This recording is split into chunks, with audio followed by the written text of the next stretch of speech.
Pasamos ahora a lo que es la mesa de debate. Yo les presentaré a la moderadora, que es Marga Vives, es la jefa de prensa de la delegación del Gobierno en Islas Baleares, que está allí en aquel extremo de la mesa, y ella se encargará ahora, además de moderar, también de presentarnos a las personas que forman parte de la mesa de debate. La dinámica será que ella dirigirá un poquito, primero con 4 preguntas básicas así generales para todos ellos, y después también se podrá abrir a participación de los asistentes, tanto aquí como a través del chat en la videoconferencia, igualmente como toda la mañana. A nivel operativo, podemos ampliar, estaba previsto cerrar a la 1:30, se puede ampliar un poquito porque empezamos más tarde, pero sí que tenemos un límite técnico, y es que a las 13:59 la videoconferencia se desconecta automáticamente porque es hasta la hora que nos han abierto, con lo cual nos van a obligar a irnos sí o sí. Entonces tenemos ese tope máximo, ¿vale? Venga, adelante. Gracias. Estoy encantada de que me hayan ofrecido la posibilidad de estar aquí por 2 razones. Primero, porque soy de Menorca y entonces es una excusa perfecta para estar aquí estas horas, aunque sea de paso. Y segunda, porque me ha parecido muy interesante todo lo que hemos estado escuchando esta mañana y a mí personalmente me ha ayudado mucho a aprender y a comprender muchas cosas que a veces por el día a día y por la dinámica que tenemos, sobre todo en los medios de comunicación, en los que yo ahora no estoy directamente, pero en los que he estado muchos años, pues muchas veces se nos pasan por alto y no nos detenemos a prestarles atención. No sé si se me escucha bien con esto de la mascarilla, pero bueno, voy a intentar elevar la voz lo máximo posible porque además no es mi mejor día en cuanto a voz, o sea que haremos lo que podremos. Pero bueno, se trata de que hablen ellos y yo simplemente lo que voy a hacer es presentároslos para que podáis tener un poco el perfil de cada una de las personas que van a ayudarnos ahora también a digerir lo que se ha estado explicando y también sus propias experiencias en cuanto al tema que nos ocupa. Vamos a ir desde el extremo totalmente opuesto al mío físicamente, que está Josep Pons Fraga. Os los voy a ir presentando por orden de aparición. Josep es licenciado en Ciencias de la Información por la Universidad Autónoma de Barcelona. Fue el director del diario Última Hora aquí en Menorca y desde la integración de este rotativo con el diario Menorca, pues ejerce como editor del mismo y también como consejero de Editorial Menorca. Además, Josep fue premio Mateu Seguí Puntas de Periodismo, que para los que nos escuchan en streaming, a los que también saludamos, pues es uno de los premios de prestigio aquí en la isla. Luego a su lado está Cristina Martín.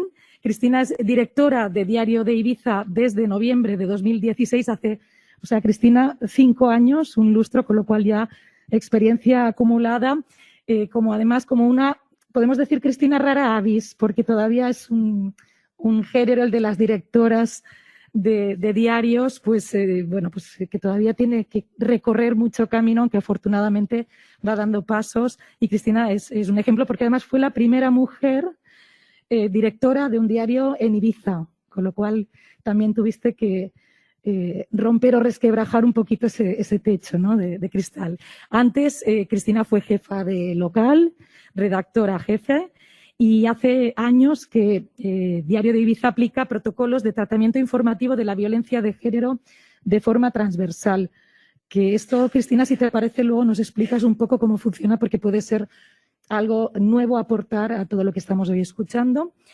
Yolanda Serrano. Yolanda es licenciada en Ciencias de la Información, es graduada en Estudios Ingleses y posgrado en Gobierno de la Ciudad, en concreto en Derechos Ciudadanos y en Políticas Públicas. Es una periodista con experiencia laboral vinculada al sector público, donde ha desarrollado funciones de dirección de comunicación y también de gestión estratégica.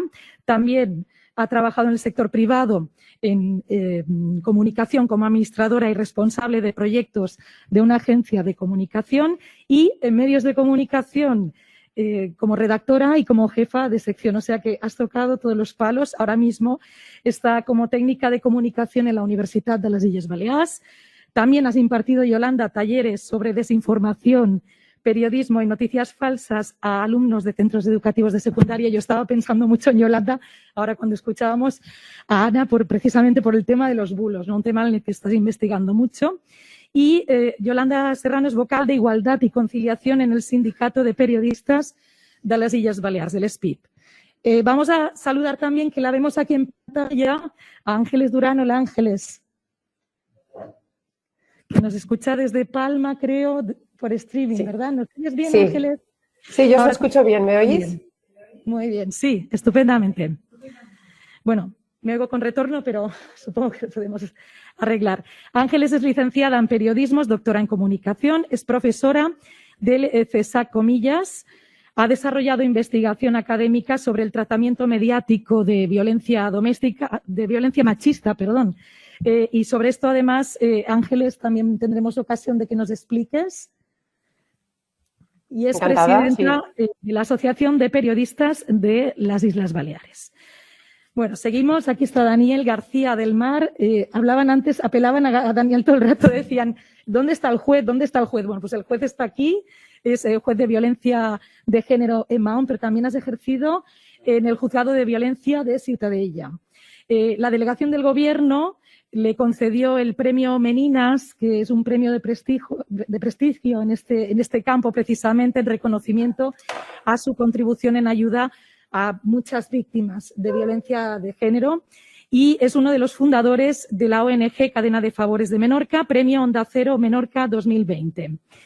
Y a mi lado está Miquel Àngel Lladó. Miquel Àngel es licenciado en Filología Catalana, trabaja en la Administración Autonómica, en la Comunidad Autónoma actualmente, y es presidente y portavoz de la asociación Homes per la Igualtat Mallorca, un colectivo que lucha por la erradicación de la violencia machista en todas sus formas y manifestaciones. También es poeta y escritor, y en este campo Miquel Àngel también tiene un amplio compromiso en la lucha por la erradicación de todo tipo de violencia machista. Yo creo que es una mesa en la que se representa muy ampliamente diferentes sectores y diferentes profesionales relacionados con este campo, y yo ya me voy a callar que hablen ellos, pero si os parece, por haberla citado antes, vamos a empezar por conocer cómo funciona ese protocolo, Cristina, de tratamiento informativo de la violencia de género que vosotros habéis impulsado no solamente en vuestro periódico, sino en el grupo de la editorial. Sí, en Diario de Ibiza hace casi 20 años que aplicamos distintos protocolos de violencia de género sobre el adecuado tratamiento de estas informaciones. Y, bueno, ya cuando yo era redactora jefe, lo que hacemos es, vamos cambiando ese protocolo. Ahora, por ejemplo, el que estamos aplicando es el del Consejo Audiovisual de Andalucía, es decir, no tenemos un protocolo propio, porque yo creo que no hace falta. Por ejemplo, yo lo escogí porque está muy actualizado, hay que ir actualizando los protocolos porque también los estudios académicos avanzan, cambian las circunstancias, y este es muy claro y muy directo. Yo creo que en una redacción es muy importante que las normas sean muy claras, que la gente sepa, al margen del discurso académico, que es muy interesante, pero tú no puedes repartir en una redacción un documento de 20 folios. Tienes que repartir un documento de 2 folios donde haya 10 aspectos básicos que tenemos que aplicar todos. Entonces, cada vez que entra un redactor nuevo, yo no solo le doy el protocolo, sino que se lo explico. Para mí es muy importante, en primer lugar, en un medio de comunicación, el compromiso del director o la directora. Si no hay un compromiso del director o la directora, no se van a aplicar las normas, por más que el medio haya firmado, como hay en comunidades autónomas, pues te adhieres a un protocolo. No, tiene que haber un compromiso del director, la directora, que se haga extensivo a los mandos intermedios, porque los mandos intermedios son los que tienen que preocuparse de que esas normas se aplican en el día a día. Y de esta manera, esas normas se extienden a toda la organización y es un funcionamiento cotidiano. Por ejemplo, poner la cajita con el 016 en todas las informaciones sobre violencia de género. Es una norma. No es opinable, es una norma de nuestro periódico. A veces se nos puede olvidar, pero es una norma. No poner estas informaciones junto con sucesos es otra norma.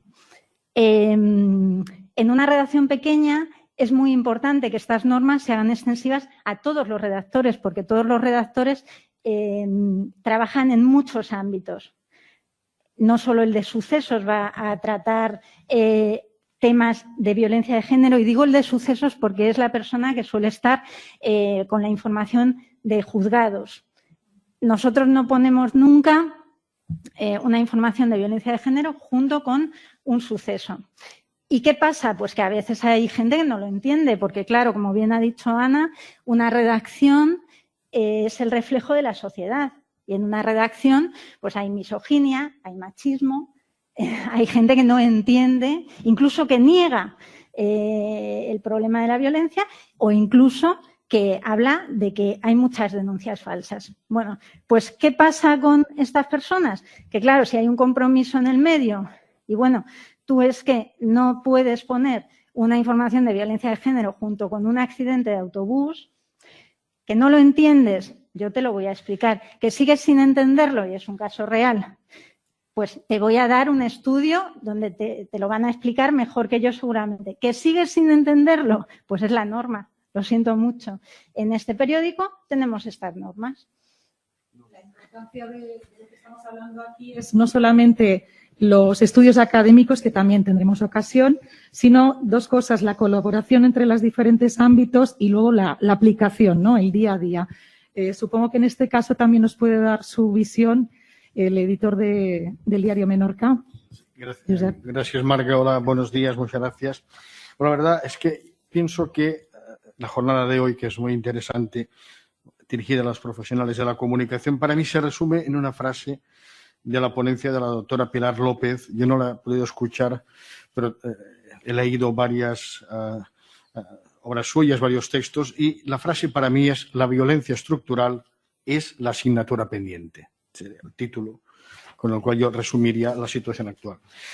Como ha explicado la directora del diario de Ibiza, que está también nuestro director del diario Menorca, Josep Bagur, que es el que gestiona los redactores y el día a día, los planteamientos que transmitimos a los redactores, que inculcamos a la redacción, pensad que son diarios locales, son diarios pequeños en los cuales, como se acaba de indicar, los redactores tienen que tratar distintos temas.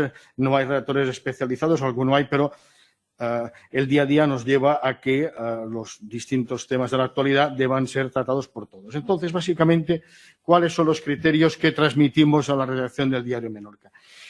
La violencia de género no es un suceso. Este es un criterio, digamos, de punto de partida de base. Es un hecho que excede el ámbito privado, ya que es una vulneración de los derechos humanos y un atentado contra la libertad y la dignidad de las personas. No son un delito, ya que los malos tratos son un problema social que contradice el derecho a la vida digna y a la integridad física y psíquica. La violencia de género, es lo que explicamos, supone un atentado contra los derechos humanos, un daño a toda la sociedad, primero a las mujeres, que son las víctimas, pero no solo a ellas, sino al conjunto de la sociedad, porque afecta a menores y afecta a familias y a un conjunto de personas. Y por último, en tercer lugar, el tercer criterio es que los casos de violencia de género no han de ser vistos como situaciones aisladas, sino es un problema generalizado que afecta a muchas mujeres y que en muchas ocasiones, como acababa de explicar la doctora Ana Bernal, no tienen visibilidad en los medios. Y no son situaciones aisladas, repito, es un problema generalizado que afecta. Y es un problema estructural, una manifestación de las relaciones de poder históricamente desiguales entre mujeres y hombres, que ha arraigado en nuestra cultura y que hoy, sobre todo los jóvenes y adolescentes, a través de los TikToks, de los influencers, de los youtubers, resulta de que ya les podemos en las escuelas, los padres, toda la formación reglada, darles unos criterios que luego cuando salen de clase se conectan con sus móviles, con sus aparatos, con sus equipos informáticos y ven toda una serie de mensajes que sí son fake news, porque lo que decía la doctora Bernal Treviño, los fake news son noticias. Oiga, sí, son noticias falsas. Son noticias falsas, ya lo dice, una noticia falsa. Y un medio de comunicación que, en este caso, hablo del Diario de Menorca, el Diario Ibiza y otros medios, tenemos una responsabilidad, primero, social, ante la sociedad a la cual nos debemos. Somos el único medio de comunicación escrito en Menorca, somos el medio de referencia y único diario aquí. Y el diario digital Menorca Info también es el digital que más visitas tiene en Menorca. Hay una responsabilidad empresarial y hay una responsabilidad profesional de los redactores que firman las noticias. Por tanto, no podemos amparar ni podemos difundir fake news cuando, sobre todo, si uno es consciente de que aquello es una noticia falsa. Es que automáticamente hay un descrédito y aquel redactor que se atreva a incurrir en esta irresponsabilidad profesional, bueno, tiene que ser amonestado severamente. Y bueno, permitidme acabar, Marga, yo tenía aquí apuntado también un poco los criterios que tenemos ahora que hacer, como ha hecho Cristina, hacer también, no solo es explicarlo verbalmente a los redactores y que ellos lo compartan con nosotros, explicarles y decirles y que lo comprendan que la causa de la violencia de género es el machismo y la desigualdad. Este es el origen.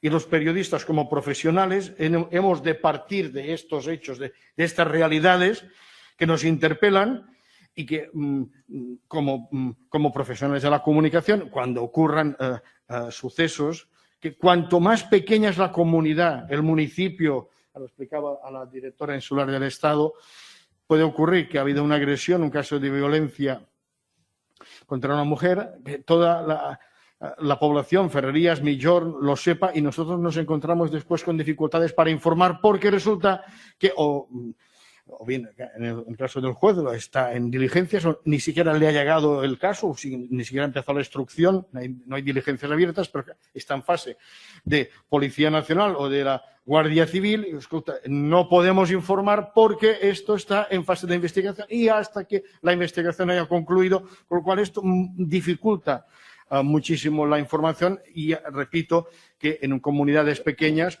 el hecho está en medio de la calle y entonces se puede incluso tergiversar y dar también pie a fake news. Vamos a recoger gracias por estas sugerencias que trasladaba ahora y que ponían sobre la mesa tanto Cristina como Josep. Han salido dos cuestiones fundamentales, creo yo, sobre las que nos pueden aclarar un poquito y arrojar un poco más de luz dos de los participantes en esta mesa redonda. Una es la cuestión de los canales de comunicación, las fuentes oficiales. Me imagino, Daniel, que esa es una situación que vivís muchas veces, ¿no? A la hora de comunicar situaciones como estas. Sí, buenos días. Esa transferencia, ¿no? Con los medios de comunicación. Sí. Precisamente, buenos días a todos. Muchas gracias por venir y por contar conmigo. Como siempre, agradecido de venir. Como bien han dicho, en primer lugar, la verdad es que me gusta que existan unas normas tan claras, como ha mencionado la directora del Diario de Ibiza, tan claras para los redactores en cuanto a la puesta en marcha de la información de la violencia de género. Entiendo que es algo esencial. Y por otro lado, como también ha comentado el compañero del diario aquí de Menorca, sí que es verdad que nos encontramos que el problema de la violencia de género debe ser combatido desde todos los puntos de vista y colaborando todos los organismos que podamos o que tengamos una influencia en este problema. Principalmente entiendo que el problema de la violencia de género es un problema que se encuentra muy arraigado dentro de nuestra sociedad y de todas las sociedades, pero bueno, nos quedaremos con la nuestra y que hace falta una profunda labor de resocialización y reeducación de todos los niveles de la sociedad para acabar con ella. Y en ello yo entiendo que los medios de comunicación tienen, una labor esencial. Es decir, el tratamiento, la forma de tratar las noticias de violencia de género, la sensibilización que se le tiene que dar a estas noticias, porque como bien han mencionado, no solo afecta a la víctima, que parece que sea la víctima en primer lugar, que sería la mujer, sino detrás de la mujer hay una familia, una estructura social, una estructura familiar, unos menores probablemente. El tratamiento que le dan los medios de comunicación a todas estas noticias va a marcar la diferencia de cómo lo recibe la sociedad y toda la sociedad, no solo los niños. No son de que educar a los niños, hay que educar a los adultos. Probablemente los adultos hoy en día tengamos una serie de prejuicios ya interiorizados o inherentes a la sociedad que merece la pena destruir desde el inicio y a través de esto, de un tratamiento sensible de las noticias. En sitios tan pequeños como en este, como en Menorca, tenemos la suerte de poder que existe comunicación muy directa. Yo tengo bastante comunicación con muchos redactores del diario de Menorca y la noticia puede llegar de primera mano, es decir, sin que existan estos canales intermedios que no dejan de tergiversar o de difuminar lo que realmente es esencial de la noticia, que es contar un hecho, contar la maldad de ese hecho y contar las consecuencias de este hecho. ¿Para qué? Para evitar que este se reproduzca. Es en este sentido de que desde el juzgado también tenemos una comunicación constante. Ya empezamos en el juzgado con la información que les damos a redirigir a estas personas a los medios o los canales de ayuda que pueden tener. Y, desde luego, si desde los periódicos de aquí o de los periódicos nacionales se consigue lograr este tratamiento sensible, este tratamiento por lo menos, y sobre todo contando la verdad, que es lo importante, evitar los bulos y los fake news. Y acabar con, poco a poco, porque es una labor que nos va a llevar mucho tiempo, es una cuestión que está muy integrada dentro del colectivo social y que hace falta destruir de raíz para acabar con esta lacra. Entiendo que los medios de comunicación deben jugar un papel esencial en normalizar lo que es, bueno, la igualdad de género, que yo entiendo que es el objetivo último de esta lucha. Vamos tomando nota de cosas que se están diciendo porque luego lo que os voy a pedir es que cada uno intervenga cuando considere que quiere. Pero vamos a dejar ahora la oportunidad de que cada uno de vosotros haga una breve introducción.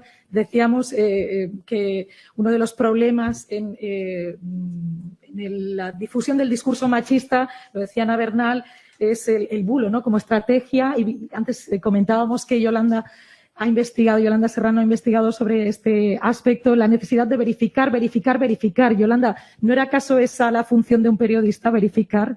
Hay que insistir en ello, hay que recordárnoslo cada día, o se trata también de educar a las nuevas generaciones que también consumen productos que son comunicación, como el TikTok, por ejemplo, se citaba ahora, a que aprendan a verificar y a no creerse de entrada todo lo que se les cuenta. Bueno, sí, yo creo que es un poco una mezcla, ¿no? Bueno, yo estoy aquí en representación del Sindicato de Periodistas, con lo cual sí que me gustaría decir que ya se trabajó hace años por parte del sindicato en un decálogo que era en los años 90, que hemos recordado antes con Miquel Ángel Lladó, sobre lo que se podía, de cómo tratar la información sobre temas de violencia de género. Y en aquel momento se hablaba de sensacionalismo y de imágenes, básicamente. Hoy todo esto también ha evolucionado mucho.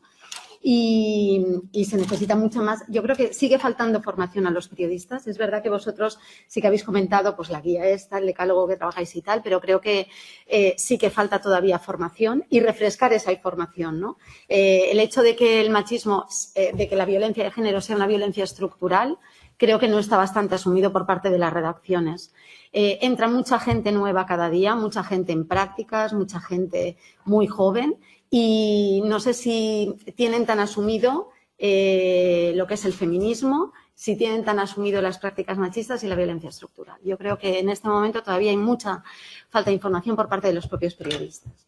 Entonces, lo digo como sindicato, creo que sí que tenemos que trabajar, ya que estamos presentes en los comités de empresa de muchas empresas, en trabajar también en estos aspectos y en dar formación a nuestros afiliados y, en general, al periodista. Y después, otro segundo en el tema de los medios de comunicación, que sería también que no seamos tan corporativistas a veces y señalemos las malas praxis, ¿vale? Si nosotros damos por buena una información de un medio que es una mala información, estamos contribuyendo a acrecentar el problema. Y eso creo que también tenemos una responsabilidad, los propios periodistas, en no dar por buenas cosas que no deberían serlo. Ahí lo dejo como temas de debate, que a veces no es fácil señalar a los compañeros. Y esto somos los primeros que a veces tenemos problemas, ¿no? Y respecto a las nuevas generaciones, esto que comentabas, pues yo sí he trabajado algunos talleres bueno, en el último año 4 talleres con jóvenes de secundaria sobre el tema de fake news. No hemos tratado en concreto temas de violencia de género, temas de tal, pero bueno, son temas que salen. Y la verdad es que ellos, bueno, mira, a mí me sorprendió que siguen dando más credibilidad a los medios de comunicación tradicionales. O sea, ellos son conscientes de que en las redes se encuentran muchas más mentiras y muchas más cosas que no son reales. Esto en todos los grupos con los que he trabajado sí que ha salido el tema. Y que cuando quieren informarse de verdad acuden a los medios tradicionales, la radio, la prensa y la televisión, ¿no? Esto sí que sería una primera tal. Que son conscientes, también te das cuenta efectivamente de que sí que se necesita una cierta alfabetización mediática. Porque que esto se ha hablado antes, creo que Ana Bernal lo ha comentado, y es verdad que es muy importante, porque tampoco distinguen lo que les llega por WhatsApp mismo. O sea, es que no hace falta ir a una red social como TikTok o YouTube. O sea, basta lo que te llega al móvil por WhatsApp. Y lo que les llega por WhatsApp es un enlace. Y el enlace tiene una forma de noticia que es igual si viene de un... No distingue si es de un medio más clásico o menos clásico, ¿no? Y esa noticia te viene ahí. Y luego ellos también son muy críticos con los medios convencionales.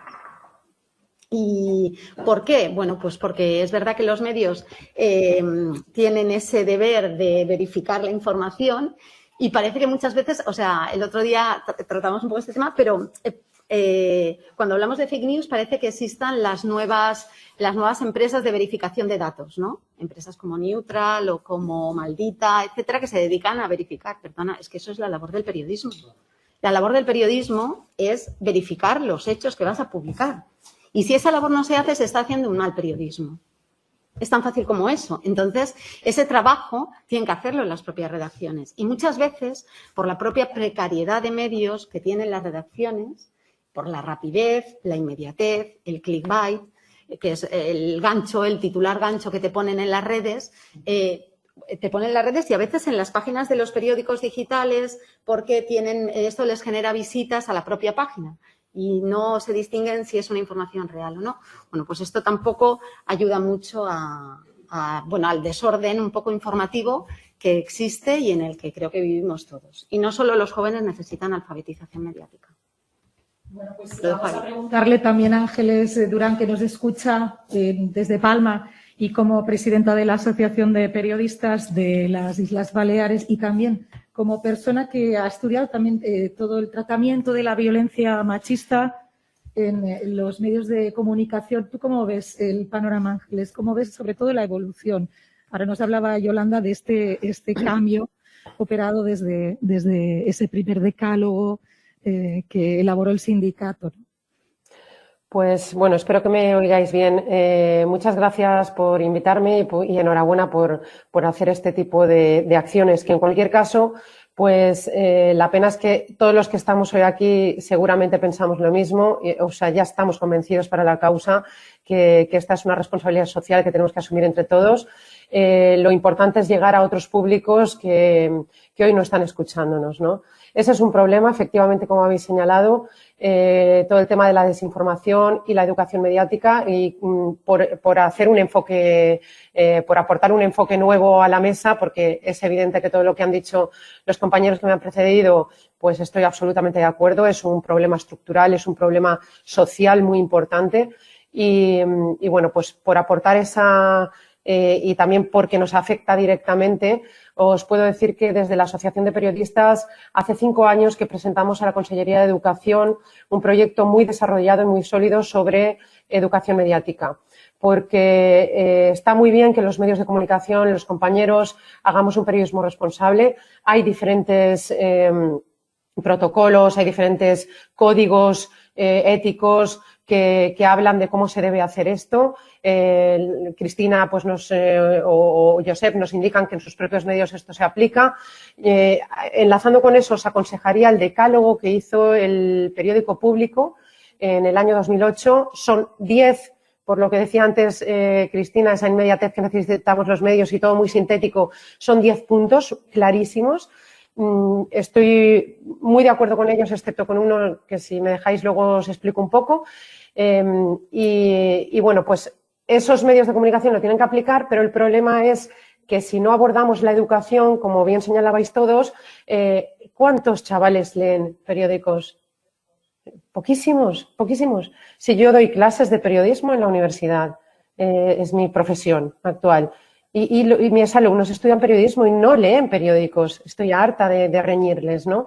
Entonces, claro, hay una responsabilidad, los medios lo tienen que hacer bien, es evidente, pero tiene que haber una unanimidad, como apuntaba el compañero de mesa también, para que sean todos los sectores sociales los que dejen muy clara que esta posición es la que tiene que ser y que el que no tenga esta posición no será bien visto. Esto es muy importante, ¿no? Entonces, en esa educación mediática, justamente anteayer me contactaron de la Consellería de Educación, nos pusimos muy contentos desde la asociación porque parece que se va a retomar este tema y que la Administración y los políticos se lo van a tomar en serio. Si no educamos desde la base, es muy difícil que esto pueda implantarse, ¿no?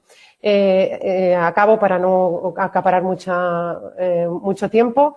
Los medios de comunicación tienen la parte informativa, que es muy importante que ese tratamiento esté bien hecho, pero después tienen la parte de opinión, que es muy importante que en la opinión, que son líderes de opinión, que son referentes, que son prescriptores, que pocos tienen voz para poder tener su tribuna donde poder dar esa opinión, que esa opinión refrende esa posición de lucha contra la desigualdad, evidentemente contra la violencia machista y que hay que llamarla machista, no violencia de género porque no es lo mismo, violencia machista, las cosas sin eufemismos, como toca decirlas, ¿no?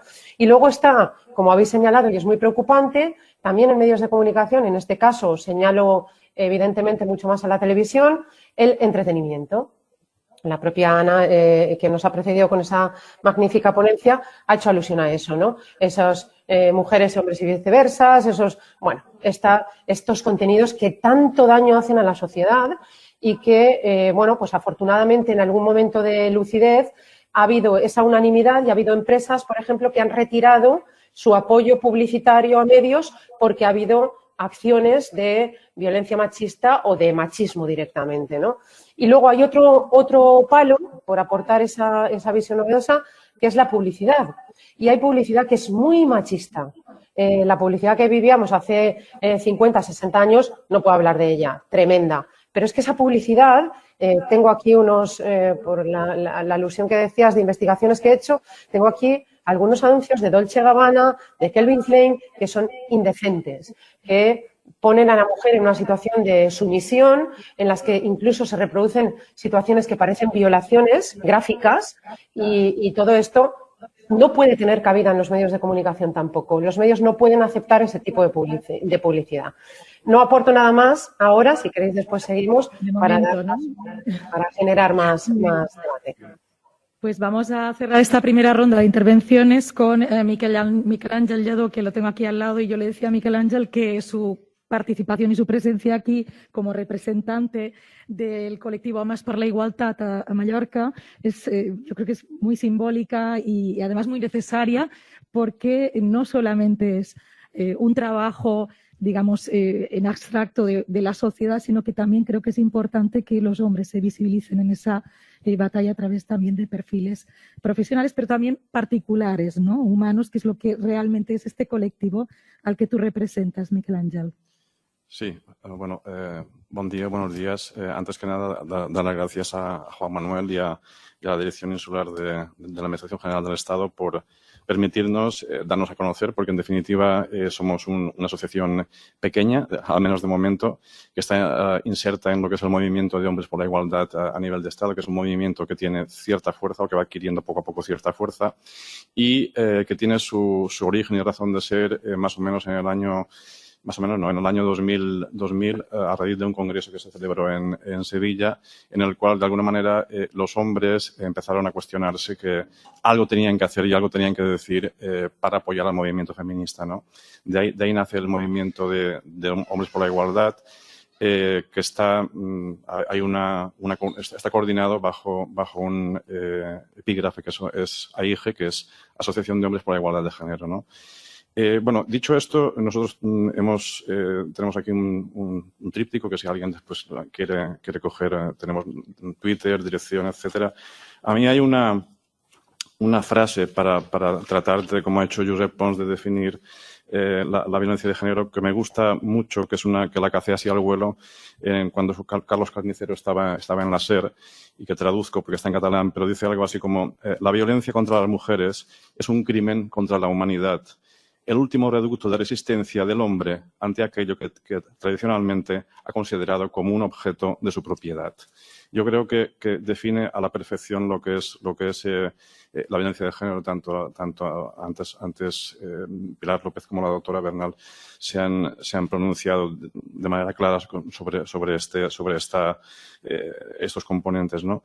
Entonces, nosotros lo que tratamos de hacer, en definitiva, desde nuestra asociación es concienciar a la población masculina de la necesidad que se impliquen. Hay un lema que de alguna manera caracteriza al movimiento de Hombres por la Igualdad, que es: el silencio nos hace cómplices. Entonces, yo estoy cansado de ver que cada vez que hay temas relacionados con asesinato, violencia de género, agresiones, publicidad sexista, pues de alguna manera los hombres, voy a hablar como colectivo, miramos hacia otro lado, ¿no? Y entonces yo creo que se trata de que de alguna manera nos impliquemos a través de pequeñas acciones. Yo, por ejemplo, mis amigos saben que, por ejemplo, no pueden enviarme, no pueden, o no, si me envían vídeos o imágenes degradantes de la mujer desde el punto de vista erótico pornográfico, yo las rechazo de plano. Yo creo que hay una cosa que se llaman los micromachismos y creo que es muy importante empezar a plantarnos ante determinadas situaciones, ¿no? Y bueno, por entrar un poco en el tema de los medios de comunicación, yo únicamente como lector leo periódicos, además los leo en papel, ¿no? Ahora que se habla tanto de la crisis de los medios en papel. Diré cosas que tal vez se han tratado, pero yo pienso que no hay que tratar el tema como un episodio más de la crónica de sucesos, ya se ha dicho, ¿no? Creo que hay que exigir mucha sensibilidad y rigor a la hora de dar las noticias relacionadas con violencia de género, evitar, por ejemplo, los detalles morbosos, el morbo, ¿no? Y sobre todo la culpabilización de la víctima, algo que también se han referido tanto Pilar como Ana.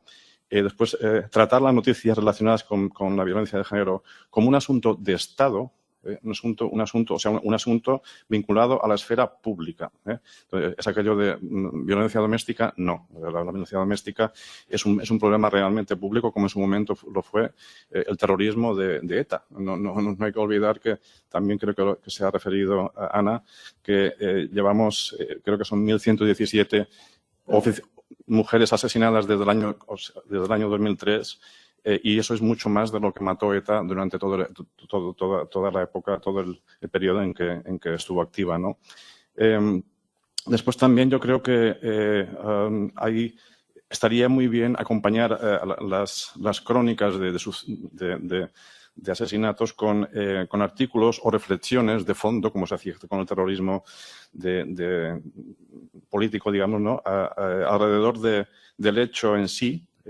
Y del impacto que la violencia de género tiene en la sociedad, ¿no? Yo creo que también es una opinión personal, pero que deberíamos reflexionar sobre el hecho de que, contrariamente a lo que se cree, el hecho de denunciar, cuando la mujer da el paso de denunciar, comporta a menudo cada vez más el desencadenamiento de la violencia. O sea, a mí a veces me planteo si esas campañas que tienen un apoyo institucional, de decir, que salen los hijos, animando a denunciar, pues de alguna manera, pues, claro, cargan la responsabilidad sobre la víctima y muchas veces el hecho de dar ese paso es lo que desencadena el asesinato o el maltrato, ¿no? Después también creo que el hecho de dar detalles innecesarios y truculentos favorece a menudo el contagio entre los maltratadores. Eso es especialmente se ha visto en la violencia vicaria. Hasta hace relativamente poco no se hablaba de violencia vicaria y ahora es un hecho cada vez más común y más trágico, ¿no? En el sentido de... yo también pienso, por supuesto, que en la línea de mis compañeros, que el sensacionalismo no favorece la concienciación, sino que únicamente lo que hace es alimentar el morbo y reducir la violencia de género a la categoría de crimen pasional, ¿no? Y creo que, por supuesto, a la hora de tratar la información, no se debería olvidar nunca lo que es la perspectiva de género, que es lo que realmente servirá para educar y para concienciar a la población sobre un problema de unas dimensiones realmente preocupantes. Bueno, pues puestas sobre la mesa algunas aportaciones, algunas preguntas también. Me parece que es buen momento ahora para que las dos personas aquí sentadas que están en estos momentos al frente de medios de comunicación que tienen que responder algunas de estas cuestiones, algunos de estos interrogantes que me imagino que forman parte, Cristina, de la rutina de vuestro día a día, por mucho que haya un protocolo en el que parezca que se asuman determinados mínimos. ¿Cuál consideras que es en este momento y en relación a la violencia machista? Y no hablamos solamente a los casos muy explícitos. Ayer hablábamos con Cristina, ¿verdad?, que quizás muchas veces el problema no está en los casos explícitos, cuando hay un asesinato en el que ya se sabe que se ha producido esta cadena de acontecimientos, sino otro tipo de informaciones que indirectamente contribuyen a esta violencia estructural de la que hablamos hoy también, ¿no? Digo que es más difícil en ese momento identificar, tomar decisiones sobre el contenido de las informaciones. Quiero decir que si tienes formación en la materia, enseguida lo detectas. Enseguida detectas, por ejemplo, los prejuicios de las fuentes.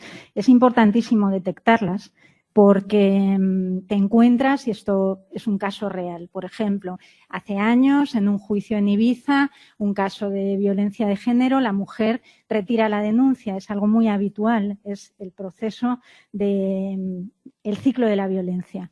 Y la jueza regañó a la mujer por hacer perder tiempo y dinero al denunciar y luego retirar la denuncia. Entonces, me vino el redactor contando esa historia, él también indignado, pero como la jueza, o sea, asumiendo la postura de la jueza. Entonces él decía, esto hay que contarlo. Y yo le decía, no, no, claro que no tenemos que contar esto. O sea, esta mujer, esta jueza ha demostrado que no tiene ni idea de lo que es la violencia de género. Me parece indignante que haya sido capaz de abroncar a una mujer que ha reunido el valor para denunciar, porque, a ver, los casos que llegan a los juzgados son la punta del iceberg. O sea, que una mujer dé ese paso es el resultado de un proceso complejísimo. Y esta mujer, por muy jueza que sea, no está formada en violencia de género y nosotros hacemos un flaco favor en el intento de explicar la complejidad de este problema si contamos que una jueza ha regañado a una mujer por quitar una denuncia. Es que esta mujer lo mismo ya no se vuelve a plantear otra denuncia posterior.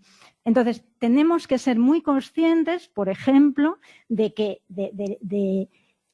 en estos delitos las víctimas son de los poquísimos, las víctimas siempre se culpan a ellas mismas y exculpan al agresor. Hay muy pocos delitos donde ocurra esto, quizás en los abusos a menores, porque hay una vinculación emocional estrechísima, porque ese hombre es al que ellas quieren, porque es el padre de sus hijos, porque lo mismo siguen conviviendo o no, o ellas lo único que quieren es que cese la violencia. Entonces, nosotros como medios tenemos que ser capaces, como periodistas, de detectar los prejuicios de esas fuentes. Otro caso real, me viene también una redactora de los juzgados que ha estado hablando con una fiscal, porque claro, la misoginia y el machismo no es patrimonio de los hombres, con una fiscal que le dice que es que la mayoría de los casos que llegan al juzgado son denuncias falsas. Esto hace unos años. Y que es un soniquete que es muy común también entre abogados, jueces, fiscales. Y yo se lo rebatía, digo, eso no es científico, eso no se sostiene sobre datos. Y me decía, ¿sabes tú más que la fiscal? Digo, sí, sé yo más que la fiscal. Si ella está diciéndote eso, es que ella no sabe de lo que está hablando. Entonces, tenemos que tener mucho cuidado en los medios, como decía Ana, de no dar voz a personas que no están autorizadas, por mucho que sean psicólogos o psicólogas o jueces o abogados. Tenemos que ir a personas que sepan realmente de qué se está hablando. Y luego también es muy importante, nosotros, las direcciones de los medios, tenemos el gran poder de seleccionar los temas de la agenda. Es decir, nosotros decimos de qué vamos a hablar. Al margen de la actualidad informativa, siempre tienes un mínimo margen por muy pocos medios que tengas, porque en los periódicos locales la verdad es que las redacciones están bajo mínimos, pero tienes un margen. Entonces, no solo hay que hablar de violencia machista cuando hay un caso extremo, que el caso más extremo es el asesinato, pero es que hay muchísimos temas de los que se pueden hablar. Por ejemplo, ¿qué se está haciendo en los institutos y en los colegios? Que se está haciendo un trabajo muy bueno de talleres contra el sexismo. Pues vamos a divulgar ese tipo de cosas. Vamos a divulgar qué recursos hay de ayuda. Por ejemplo, vamos a entrevistar a especialistas, pero especialistas de verdad. Vamos a divulgar también las cifras, vamos a visibilizar el problema, sin esperar a que sea el 8 de marzo, que sea el 25 de noviembre, es decir, tener esa capacidad. Incluso la desigualdad se puede detectar incluso en las cifras del paro. Vamos a hacer análisis, a ver qué está pasando con las mujeres. La temporalidad, por ejemplo, si tú examinas las cifras del desempleo, afecta mucho más a las mujeres y la precariedad. Apuntabas, de hecho, estos factores, ¿no? Estos temas en los que sí se puede reflejar y hacer un dibujo global muy acertado, además, normalmente, de cuál es el panorama y esa desigualdad que conduce a estos casos. Pedía la palabra Josep Pons Fraga y luego la pedía Daniel por alusiones, porque también lo he pensado. Creo que también me va a aludir, pero en fin. A ver, por esto, no. Al hilo de lo que decía Cristina, es que estamos todos de acuerdo aquí. Es que los que estamos aquí estamos concienciados y somos conscientes del problema que hay. Y yo pienso que se resume, por ejemplo, tengo aquí apuntado, la violencia de género es un problema estructural de la sociedad. De modo que no hay por qué esperar al asesinato de una mujer para hablar de violencia, ni tratar solo el tema en los días contiguos a una muerte. La magnitud y las formas de superarlo han de formar parte de la agenda mediática y estar presente en el día a día de todas las redacciones. Esto exige una responsabilidad informativa, una responsabilidad profesional. Pero vamos a un caso concreto, ocurrido en Menorca. Y que hemos publicado en el diario Menorca el 29 de octubre, o sea, no hace ni un mes. Título: piden repetir el juicio al taxista que arrolló a su expareja en Ciudadela. Escolta, aquí dice que hay una sentencia de la audiencia que absolvió a un taxista de Ciutadella acusado de arrollar con el coche a su expareja en la plaza de Ses Palmeras el 22 de agosto del 2019, o sea, ya han transcurrido más de 2 años, tras haber mantenido una discusión dentro del vehículo. Resulta que el abogado de la comunidad autónoma, Aitor Durán, y el fiscal del caso, Íñigo Gorostiza, están en desacuerdo con esta sentencia. Aquí resulta que la primera información que llega al periódico, a la redacción, es que la sentencia absuelve al taxista. Esta es la primera información que damos, ¿no? Ocurrió el hecho, se informó, quedó claro que era un caso de violencia machista de un hombre que había arrollado con el taxi a su pareja, que no la mató de milagro. Bueno, publicamos los hechos, lo detienen, tal, hay un juicio y el juicio resulta que sale absuelto. Aquí nadie entiende nada. Bueno, y ahora estamos en el punto, porque, repito, esto es del 29 de octubre pasado, de que afortunadamente hay un abogado de la comunidad autónoma que se personó en la instrucción en este caso y el fiscal que lo han recurrido. Pero claro, el diario cuando publica que han absuelto al taxista que arrolló, ¿qué más esto en una ciudad como Ciudadela? Muchas personas saben quiénes son los implicados y que identifican a la víctima y al agresor. Cuando sale en el periódico que lo han absuelto, esto crea una controversia social. ¿Y el diario cómo ha de publicar esta información? Ha salido absuelto y punto. Afortunadamente ha habido un recurso, con lo cual el tema no ha quedado. Pero imagínense ustedes que no hay ningún recurso y que esta sentencia adquiere firmeza. No ha pasado, repito. Pero nos pone ante la responsabilidad profesional de cómo enfocar, cómo titular y cómo publicar esta información que provoca que después digan claros que resulta que todos son cosas que se exageran, que la mujer no sé qué. Bueno, escolta, y este tema yo lo pongo sobre la mesa porque hubo un análisis en la redacción, dijimos cómo se tenía que titular y ahora se ha puesto el acento en el recurso, destacando y subrayando que hay un recurso de tanto la Fiscalía como la Comunidad Autónoma. Esperemos, escolta, esperemos que prospere, porque yo, entre nosotros, yo no entiendo la sentencia. Señor juez, con la venia y con disculpas. Ninguna disculpa. Vale. En primer lugar, y también como han manifestado antes, voy a huir totalmente de corporativismos y evidentemente en el sector judicial y en el sector fiscal tiene que haber gente pues que aún no haya entendido que esto es un problema que afecta a todos y no habrá entendido las razones del mismo. Eso es evidente, somos personas y como personas pues cada uno tiene su criterio y su opinión. Yo desde luego, en Mahón, voy a hablar de lo que hago yo, que es realmente para lo que he venido y no en nombre de la justicia porque sería un poco banal, un poco irreal. Desde luego nos pasan muchos casos de mujeres que vienen, denuncian y retiran la denuncia. Es muy habitual. Nosotros hacemos hincapié y desde luego hacemos una labor muy profunda para concienciar a estas personas que una vez que han dado el paso, que no merece la pena echarse atrás. Entendemos la dificultad y entendemos la dificultad que tienen esas mujeres de denunciar. Ya no solamente están denunciando un hecho que están sufriendo ellas, sino tienen miedo de lo que les depara el futuro. Se va a acabar lo que tenían, la estabilidad, aunque fuera mal entendida, que tenían por una nueva situación de incertidumbre. Y entiendo que esto les puede llevar en algún momento a hacer borrón y cuenta nueva y darle otra oportunidad, que es lo que pasa muchas veces con siempre con un fatal desenlace, que es un empeoramiento de la situación. Nunca va mejor esa situación. Una situación que ya se ha perdido el respeto de pareja o respeto de familia. Yo, desde mi punto de vista, entiendo que no se puede reestructurar. Por otro lado, en cuanto a la sentencia del hombre del taxista de Ciudadela, yo también opino que el recurso está bien interpuesto y, desde luego, yo me ocupo de mis juzgados, hago mis sentencias y soy responsable de ellas. Evidentemente, lo que haga la audiencia provincial pues cae sobre su responsabilidad, tiene sus fundamentos.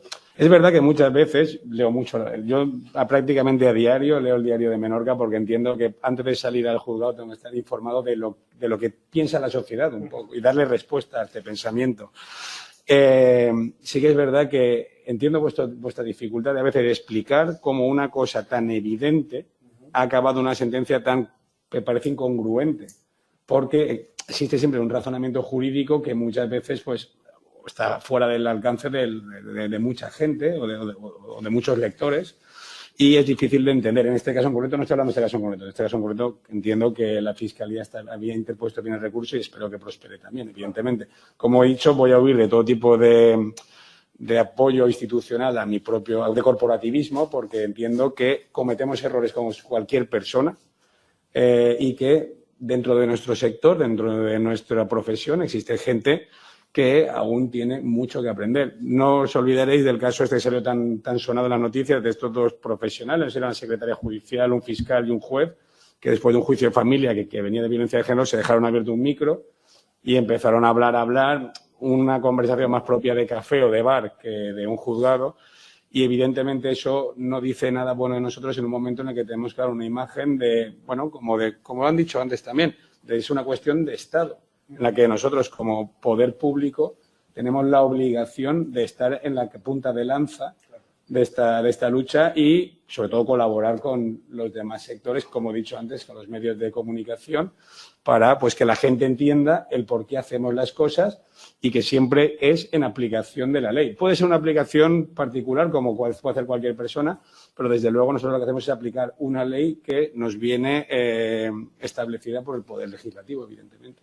Déjame que les pregunte a la Asociación de Periodistas, también al Sindicato de Periodistas, qué pueden hacer estos colectivos para que todo esto que estamos hablando se pueda también afianzar en el sector de la comunicación, que al fin y al cabo pues somos un gremio, ¿no? Así que bueno, yo creo que la existencia de esos códigos es interesante, importante. Estamos ahora mismo, espérate un momentito. No sé si ¿Me oís nos ahora? escuchas tú a nosotros. Ahora sí. Yo os oigo. Ahora. Vale. Bueno, yo decía que es muy positivo que existan esos códigos éticos que bueno, pues dan, porque a veces pues un profesional, compañero periodista, se puede encontrar con la situación de decir, bueno, ¿cómo hago esto para que esté bien hecho y aportar en lugar de complicar el asunto, ¿no? Esto nos ha pasado mucho, por ejemplo, con el tema del suicidio y la Asociación de Periodistas ha hecho el primer código ético desde la profesión a nivel estatal para el tratamiento del suicidio en los medios. Entonces, es interesante esos códigos que aúnen a diferentes sectores. Nosotros, por ejemplo, en el suicidio, pues evidentemente hemos contado con el Colegio de Psicólogos, hemos contado con psiquiatras, hemos contado con profesionales del periodismo, pues lo mismo en el caso de la violencia machista. Ya hay algunos de los códigos y luego es intentar que esa aplicación se haga y sea efectiva. Las palabras pueden hacer muchísimo daño. Yo tengo algunos ejemplos, no me enrollaré mucho, pero tengo algunos ejemplos aquí reales. Pues una mujer muere acuchillada por su pareja en Valencia, muere una mujer de 38 años a manos de su expareja, muere una mujer a manos de diferentes periódicos. Hablo de las provincias, del periódico de Información de Alicante. Sin embargo, hay otros titulares que dicen una mujer en trámites de separación mata a su marido. O sea, la mujer antes muere, ahora mata. Queda claro que es la mujer la que ejerce esa violencia cuando se mata. En los otros titulares que os acabo de leer es la mujer, la mujer muere a manos de su pareja, no sabemos el sexo de la pareja. Entonces, todo esto pues va haciendo mella, ¿no? Entonces, las palabras tienen que cuidarse mucho para que se ponga el foco donde toca, ¿no? Antes, pues por ejemplo, esos códigos, como decía, pues son muy positivos porque pueden ayudar a ejercer un periodismo responsable y útil, porque en el caso del suicidio, por ejemplo, durante muchos años la norma o el consejo de los profesionales era que no se publicara para evitar una mímesis o una imitación, ¿no? Ahora ha quedado claro, la Organización Mundial de la Salud ha dicho que tiene que publicarse, tiene que informarse sobre esto y dejar de ser tabú. En el caso de la violencia machista tiene que pasar eso, tiene que estar en la calle, tenemos que evidenciarlo, darle muchísima visibilidad. ¿Dónde está la duda? En cómo lo tratamos para, por ejemplo, en el caso del suicidio, no generar ese problema de imitación. En el caso de la violencia machista, que antes el compañero también ha hecho alusión a que pueda haber una mímesis, por ejemplo, en la violencia contra los niños, en el caso de la violencia machista, pues, si atendemos a esas claves que hemos podido consensuar, pues creo que ese es el camino. Una puntualización y ya está. Aludía al código de público. Y también ha salido aquí el tema del sensacionalismo, la morbosidad, etcétera. El segundo punto dice, no es un suceso, como habéis puesto todo sobre la mesa, sino un problema social. Dice, no se publicarán fotos ni detalles morbosos, por ejemplo, el número de hachazos, de navajazos, de tiros, de no sé qué. Bueno, yo ahí discrepo por un aspecto.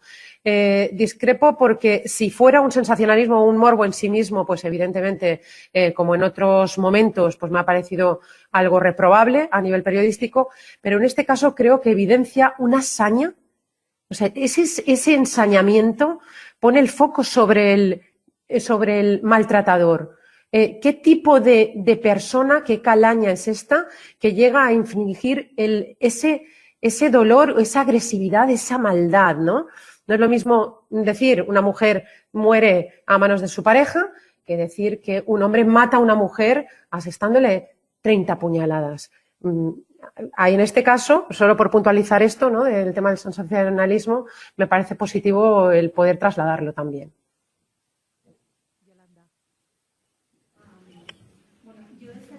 El tema de los códigos, por supuesto, pero tendríamos que ir a las redacciones a explicarlos, porque los periodistas solemos ser gente que no tenemos tiempo, que no asistimos a otras cosas que no sean por obligación, porque nuestra vida personal, la mayoría de las redacciones son jornadas pues largas en las que no da para ir muy intensas y bueno, esto lo sabéis y el redactor lo que menos espera es ir a una charla a las 7 de la tarde con otros periodistas sobre un código ético.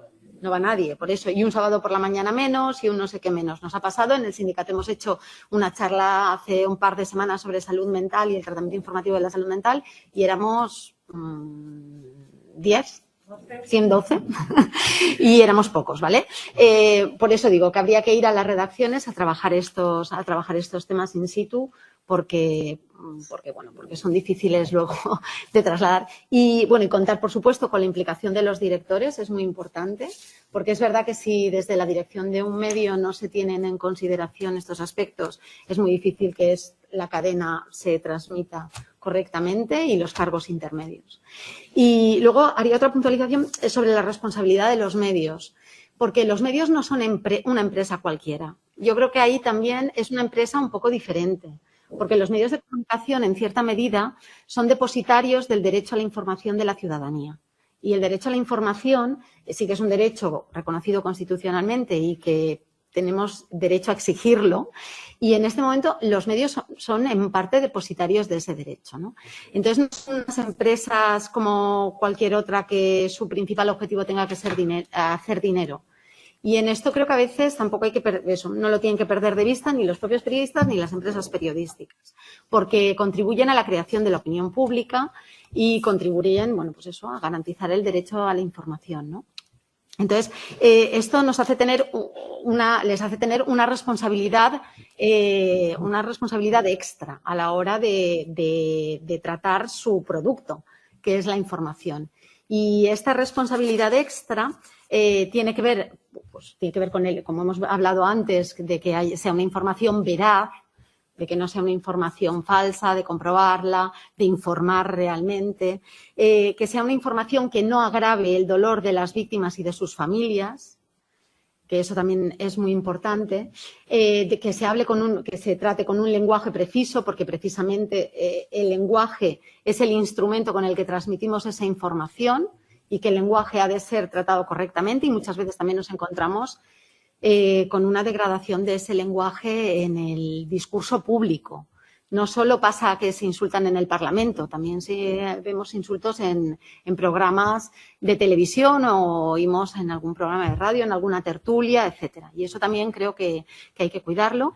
Sería el lenguaje, la lucha contra los estereotipos, porque los medios de comunicación son creadores de estereotipos y también tienen que trabajar activamente contra los estereotipos discriminatorios y espera, que me había apuntado otro más. Sí, perdón, la presencia de las mujeres. O sea, normalmente las mujeres aparecen en los medios de comunicación infrarrepresentadas con el papel que tienen en la sociedad.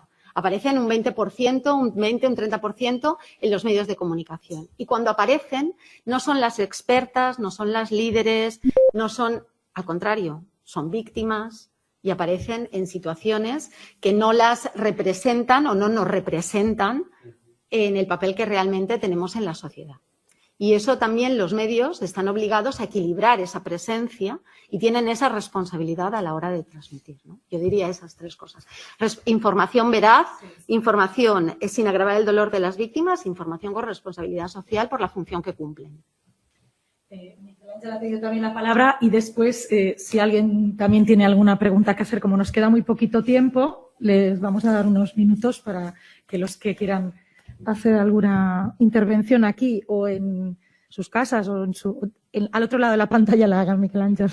Sí, bueno, seré breve, ¿no? Un par de cosas. En relación con lo que ha dicho el compañero Daniel, del tema de las denuncias, creo que se ha dicho en una de las ponencias que una mujer tarda de una media de 6 a 8 años en poner una denuncia. O sea, no es algo que diga, no, me maltratas y te denuncio, ¿no? Entonces yo creo que eso debería hacer reflexionar sobre el hecho en sí, insisto, en que a menudo, no siempre, pero a menudo esa denuncia comporta o desencadena la acción violenta por parte del agresor.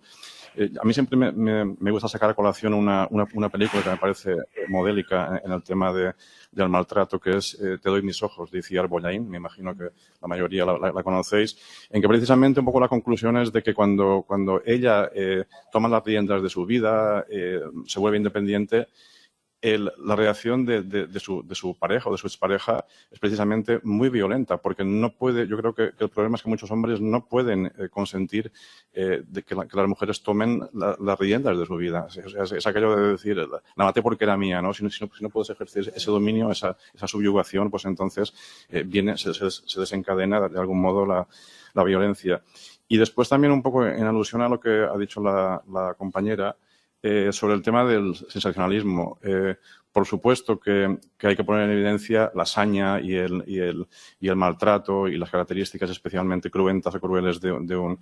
Pero yo creo que el problema está en cuando eso es lo único que se pone en cartel en el periodismo, ¿no? O sea, yo creo que hasta no hace mucho, en la Crónica Negra, eso era un poco el centro de la noticia, pero se obviaba todo lo demás. Yo creo que hay que hacer una combinación equilibrada de ambas cosas y que por supuesto, pues creo que es un poco el camino por donde hay que ir. Y en cuanto a la publicidad que ha salido a colación, se me ha olvidado llevar un recorte que no hace mucho está apareciendo en la prensa, al menos de Mallorca.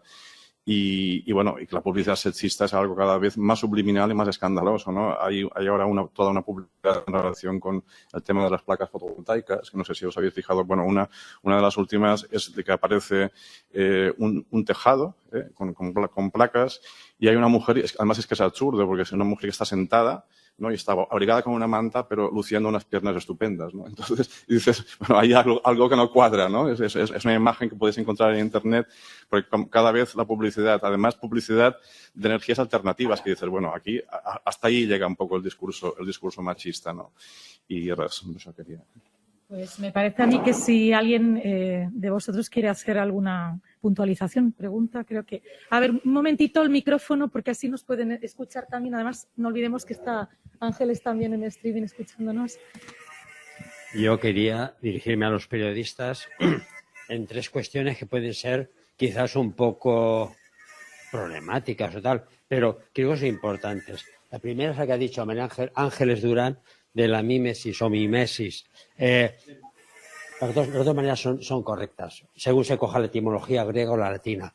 Entonces, a lo que me refiero es a lo siguiente. La sociedad en general cree que hoy en día, porque se le da mucha más publicidad a los hechos que están ocurriendo, también esto genera mucha más violencia. O también hay quien dice que es porque hoy se traduce más o se expande más lo que ocurre que antes no pasaba. El siguiente es si hay un pensamiento crítico dentro de vuestra profesión en si la dirección que se está tomando es la correcta, porque parece ser que hoy hay más violencia que había antes. Y la tercera es, ya lo habéis apuntado, qué tipo de datos son los que transmitís. Muchas veces la sociedad piensa que los medios de comunicación sois la mejor escuela que hay para aprender a delinquir. Por ejemplo, pongo 2 casos. Uno fue el caso de Marta, la chica sevillana que mataron y que se supo por el móvil que habían estado, chico. Y el otro es el de aquel descerebrado gallego que mató a la chica madrileña y cogió el móvil y también se supo por el móvil. Yo creo que son datos que yo particularmente, esta es mi opinión, pues que no deberían aparecer. ¿Por qué? Pues porque yo si quiero matar a una persona, lo primero que hago es coger el móvil, ya sé yo que el móvil no tengo que llevarlo. Vamos a ver qué nos responden. Nos quedan justo 10 minutitos, así que vamos a ver si... Voy a intentar ser muy breve. Primero, divulgar un problema no es fomentar la violencia, es visibilizarlo. Y de lo que no se habla no existe. Y ese ha sido el gravísimo problema de la violencia de género.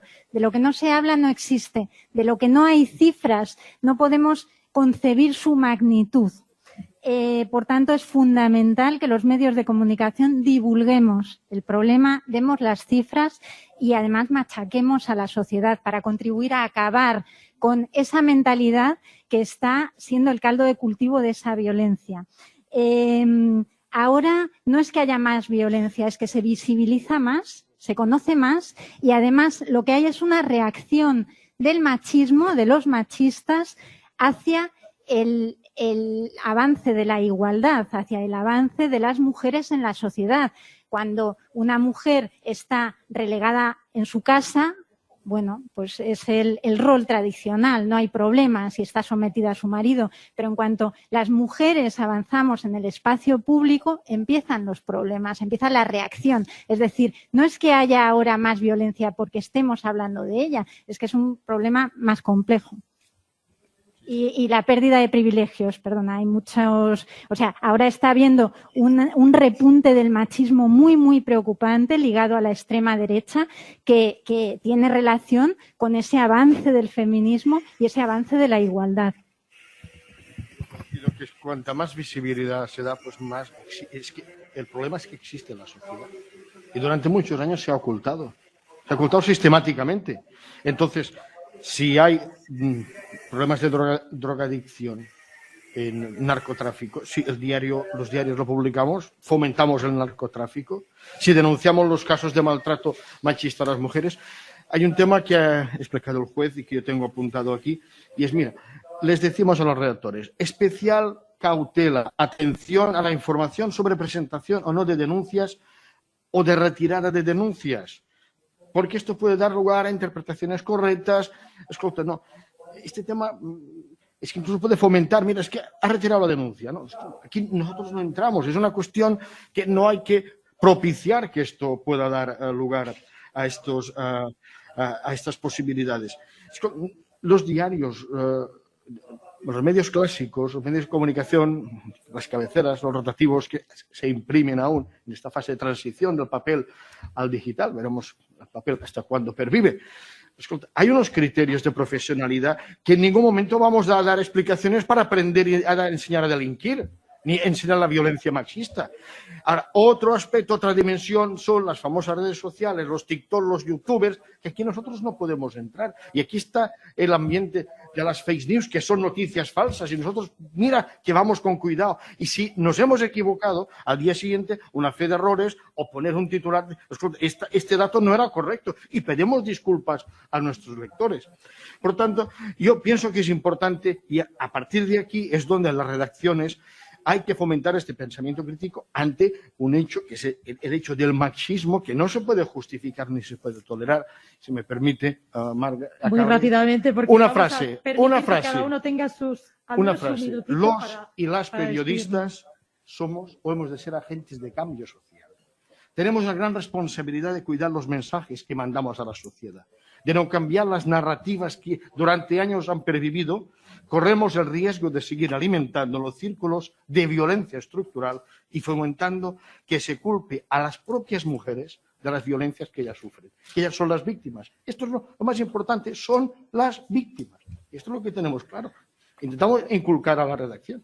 Para ir cerrando ya por la parte judicial, ¿alguna puntualización más? Simplemente que tenemos entre manos todos un problema que tenemos que resolver. Es uno de los grandes desafíos que tenemos para este siglo y que yo entiendo que con la colaboración tanto de los medios de prensa con la Administración de Justicia de estas administraciones, pues tenemos la obligación de dar un avance muy significativo en la forma de pensar, en la forma de tratar estos temas y como han dicho antes, formarnos continuamente para estar a la altura del problema y para poder atender a las nuevas formas que siempre van apareciendo en este tipo de delitos.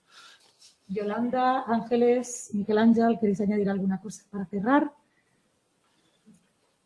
Pues yo lo que he dicho, ¿no? Que el hilo discursivo... Sí, muy breve. No, yo incidiría en el aspecto de que creo que es positivo que los medios de comunicación cada vez traten con mayor sensibilidad y mayor cobertura los casos de violencia machista o violencia de género y también insistir un poco en esa dimensión pública, de problema público, igual como se hizo en su momento insisto, con el terrorismo político, cuando ETA actuaba, ¿no? Pues había opinión, pues, se trataba como un problema realmente de esfera pública, ¿no? Y yo creo que es por ahí que deben ir los tiros también. Y si os parece, cerramos con unas frases que me he apuntado aquí. Son la que ha dicho concretamente Ángeles, las palabras tienen que cuidarse mucho. Yolanda también ha aportado el hecho de que los medios de comunicación no somos empresas cualquiera, no son empresas cualquiera y que tienen una responsabilidad extra como depositarios del derecho a la información. Y me ha gustado también lo que ha dicho Cristina. Me ha gustado muchas cosas de las que habéis dicho, pero de lo que no se habla no existe. Con lo cual ahí yo creo que en esas frases se resume un poco la tarea, el papel de los medios de comunicación en un asunto tan serio como el que hemos estado abordando hoy. Vamos a pedir a partir de esta jornada a la directora insular y a José Manuel a ver si un día vienen a la redacción Deberes, del periódico por tanto, y Deberes. reunir a todos los redactores y el director que va a impulsar este encuentro para lo que se ha comentado aquí, al menos dedicar una hora, esperemos encontrar la hora en la redacción y que la podamos compartir entre todos. Muy bien, pues muchas gracias en nombre de la Dirección Insular y de la delegación por vuestra participación y gracias a todos vosotros también. Muchas gracias. Gracias, Ángeles. Gracias.